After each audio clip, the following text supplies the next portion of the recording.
Eyewitness News 4 photographer is cuffed and cited today for disobeying a police officer. It was one of those situations where the photographer was just trying to do his job, and APD would probably argue so was the cop.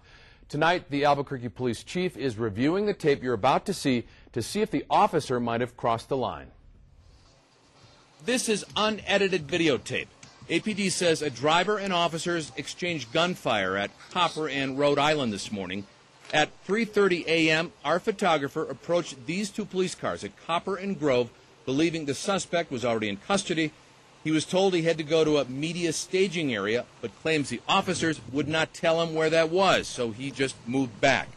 Here you can see the two officers briefly talk, and then one of them comes and tells our photographer where to go. Charleston is Central, and Rhode Island is where you need to be, nowhere else. Was that so hard?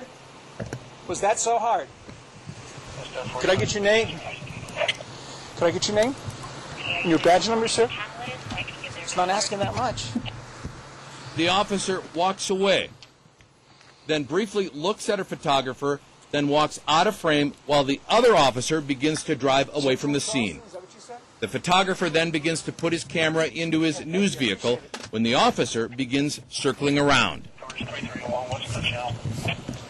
I'm not putting the camera down until you let me alone.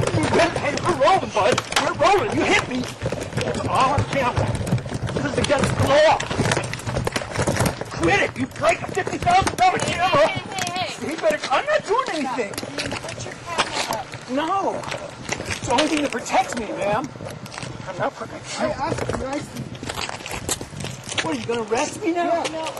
You're going to break your camera. I'm not going to break my Stop. It's a $50,000 camera. Okay.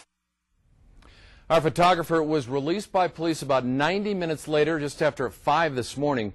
APD Chief Ray Schultz has not seen that tape yet, but APD's spokesman has. I can't comment on exactly what occurred on it. That'll be reviewed by the independent review officer, and like I had stated, he will come across with recommendations, and the Albuquerque Police Department will act on those recommendations. APD says at this point it will proceed with a citation against our photographer. Now, if you want to view the whole tape again, just go to KOB.com.